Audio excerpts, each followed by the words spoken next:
This is Diane Mourglia Swerdlow with Expansions.com, and I have some important news to share with you. I have actually sent this out twice in my free e-newsletters, but it's so important I am actually making a podcast about this because I want you to take this very seriously. What I'm going to tell you has to do with money and ending poverty consciousness, because the U.S. is desperately needing economic stimulus. So what's happening out there? Well, one thing that you probably don't know about that I found in my research, and in fact, many people wrote me about this thinking that my email had been hacked, or they were getting spam, or there was something wrong with it, but this is true.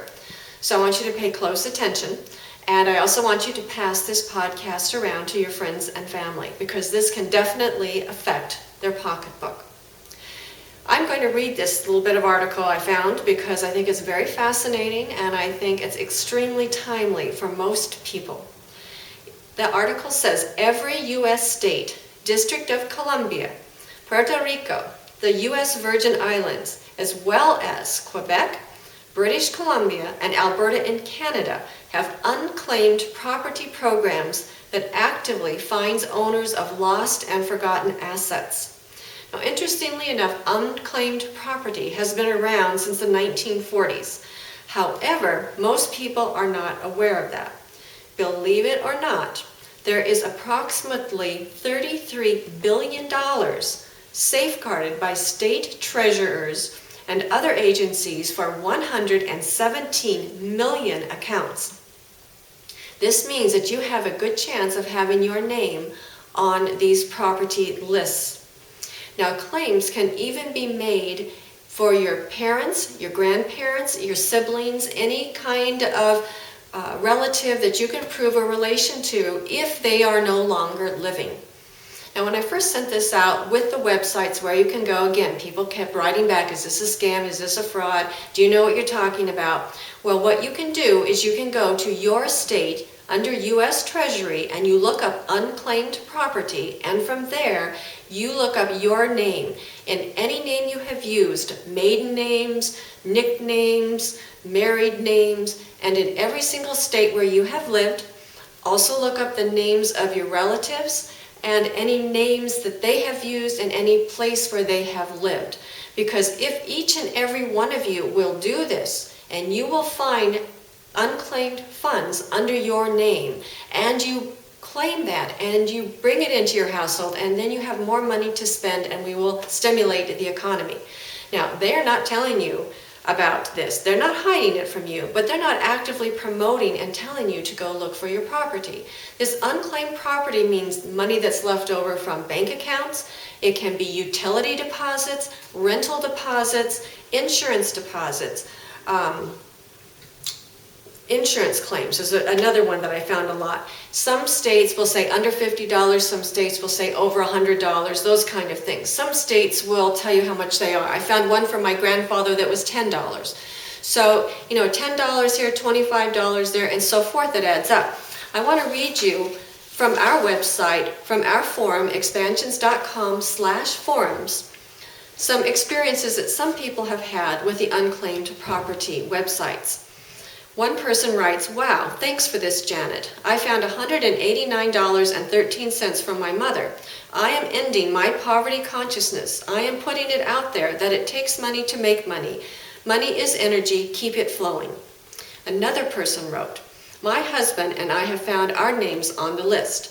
The money was from a class action lawsuit that we weren't even aware of against an insurance company we did business with years before. We each got $150, which is nice when you're not expecting it. A wonderful surprise. You have to fill out the form and mail it in with 2 copies of ID. It took a couple of months to get our money. My husband's name is currently on the list again. Apparently he's owed money from a job he quit 2 years ago.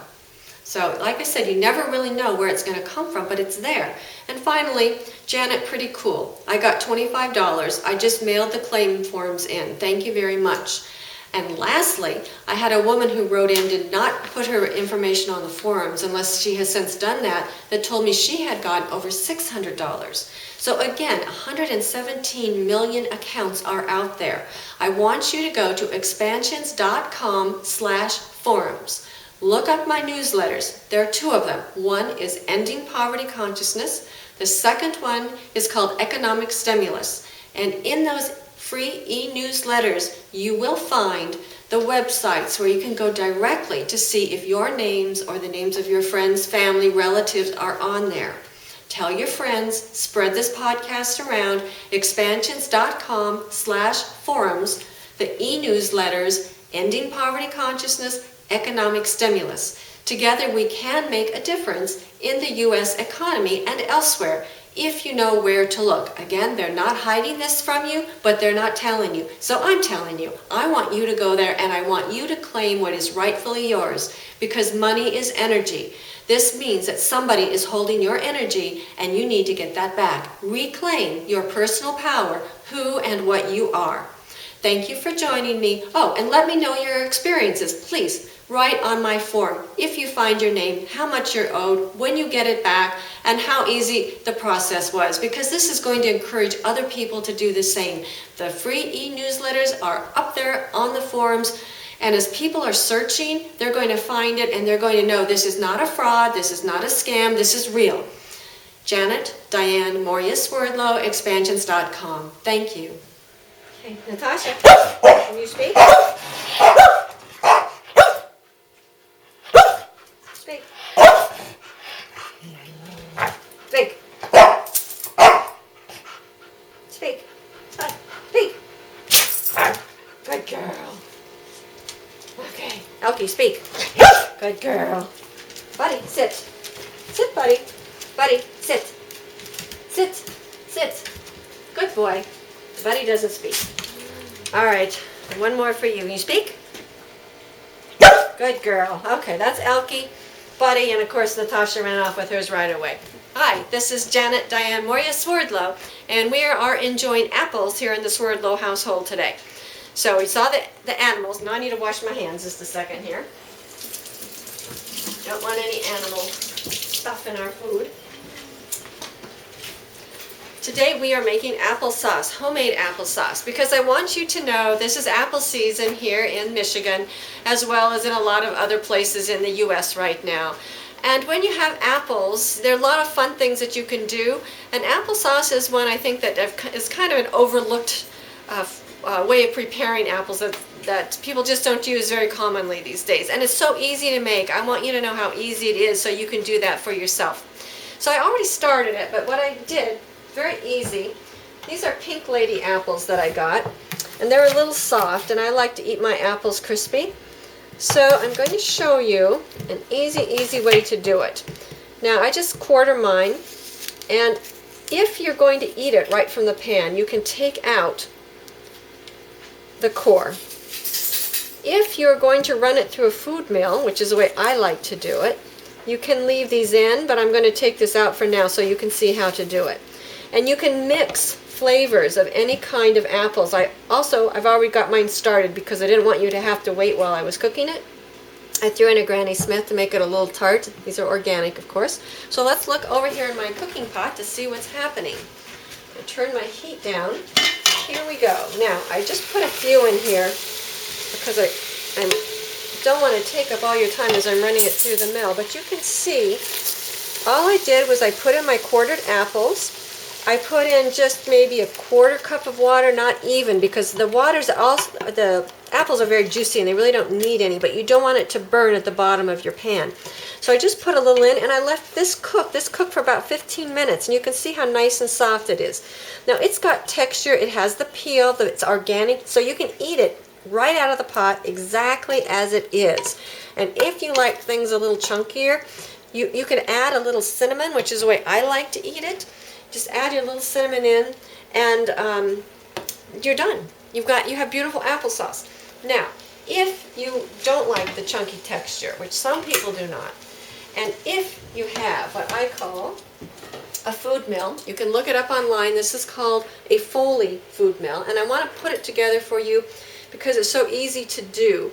This goes right into the metal slot. You turn it upside down, and you have this that screws on the bottom, and that's it. I'm showing you how to put it together so you know how to take it apart when it's time to wash it, because once I put these apples in, it's going to be messy. So I just put this over a bowl, and again, you can eat it right out of the pot like this, and that's why I took the core out. If you're going to run it through your food mill, then what you can do is you can leave the core in, because it will take it out when you run it through your mill. So this goes in. You can see what a beautiful color it has. The peels also give it color, so there's no need to peel, especially with organic apples. A lot of vitamins and nutrients.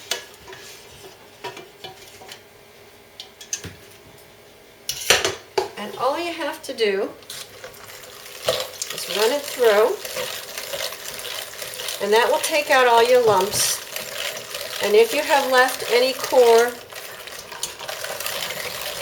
it will take it right out. Now you could also run it through a food processor if you want, but it's warm. And of course you don't want to put it really warm into your food processor. And it's not going to make it quite as smooth and nice as running it through the food mill. So let me show you the difference. So you see how nice that is? It takes 2 seconds to make. You can have it chunky like what's up in here, and you can see the beautiful color. It's just from the peel. Now, since I like it a little smoother, this is where I put my cinnamon in. It's to taste. You do not have to add any sugar or sweetener. You just put that right in, and you have a lovely batch of homemade applesauce. Now, you can use the applesauce on toast. You can put it on biscuits. You can put it over ice cream. You can mix it in with yogurt. You can put it on your cereal. You can put it in your freezer after you've made a batch and store it so that you can take it out for in individual servings at a later time. Personally, I prefer it warm, but you can eat it cold. You can put it in your lunch. It's easy to do. It's nutritious. Most people can get apples this time of year, especially if you're in an apple producing area, at a pretty good price. So you can really add to the wholesomeness of your diet in a very, very easy way. So I'm just going to set this aside because I have one other thing I want to show you, because it's fall, so we're going to go with our fall foods here in North America. I'm going to show you how to easily prepare squash. Let me turn this around. Okay, this is sweet dumpling squash. It is organic. I have gone ahead and cut this open, and what I do is because squash can be hard, I cut down one side and another, and then I cut around the end, and I just pull it apart.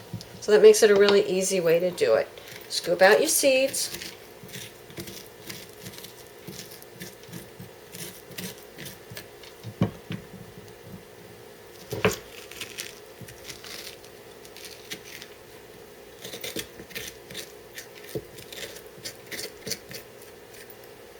And I put it on a covered baking sheet. You've seen this before because I don't want to have to spend a lot of time washing it.